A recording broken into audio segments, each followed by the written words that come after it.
Well, it's being called the she-cession, the disproportionately female financial crisis that has come with COVID. According to analysis, of the 1.1 million workers who dropped out of the workforce just last month, 80% were women. The Institute for Women's Policy Research says the child care dilemma is one driving factor of the she-cession. Another is that women are more likely to work in sectors hardest hit by the pandemic, like the service sector, the education section, and hospitality, and also leisure. Truthfully, about 800,000 people, women, have left the labor force because of issues like childcare. This really risks, 5, maybe even 10 years of progress in terms of taking us backwards. The annual Women in the Workplace report says the current outlook is grim when it comes to gender equality. So let's begin with Mihalich-Levin, who believes in empowering working parents. She's the founder and CEO of Mindful Return, an author and also mother. She's joined by her husband, Jason Levin, executive career and outplacement coach. And good morning to both of you. Good morning to you. So, Lori, I do want to start with you. We're seeing women leave in numbers we haven't seen in quite a long time, and we've talked about the factors. But what can companies do to try to keep employees, to make it at least more palatable for them to continue working?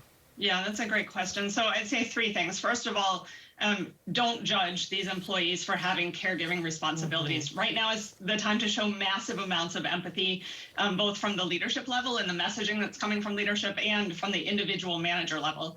The second thing I'd say is to measure results over hours. Just because an employee needs to take care of a child care situation completely beyond her control at a particular time of day does not mean that she is any less committed to her job.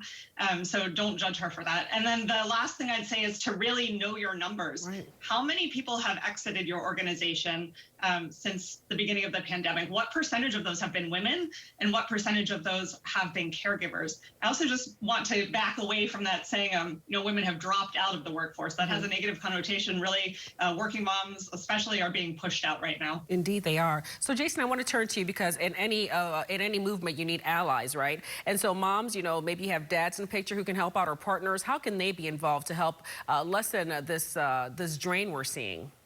I completely agree that women need allies, because right now women are being asked to make this impossible choice between career and family. As a coach, I always talk about negotiate. So that means negotiating with the dad or the other folks within your own community so that you can get the help that you need. And that dads can negotiate for flexibility at work. I think that's really important. And in 2020, with everything that's going on, dads should make the request that, I need to be available at 3 o'clock when my child finishes school so that we can do what we need to do.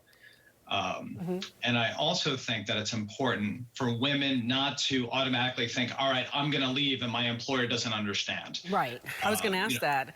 So I think sometimes the women might feel my back is against the wall. This is my only option. But really, you two have pointed out there are other options out there. Yeah. Mothers, all the caregivers out there, negotiate. Make the ask. Let them know that you're still committed, but here's what's going on. Can I have some flexibility in terms of what I need to do? Because right now, the intersection of work and family and everything is just in the same place. Okay, we have 30 seconds left, and I'll throw this to any one of you. So if someone has to leave the workforce and then get back in, would it be viewed as a taboo? Because sometimes, when you leave a job, some employer might say, well, why were you not working for this period of time? Is that still considered a taboo, or given the pandemic, will they understand?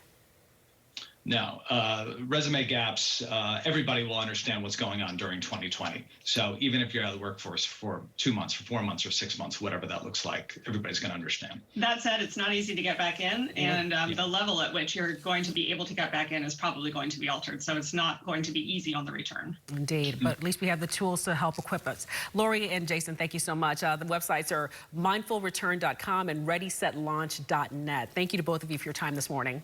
Thank you. Thank you.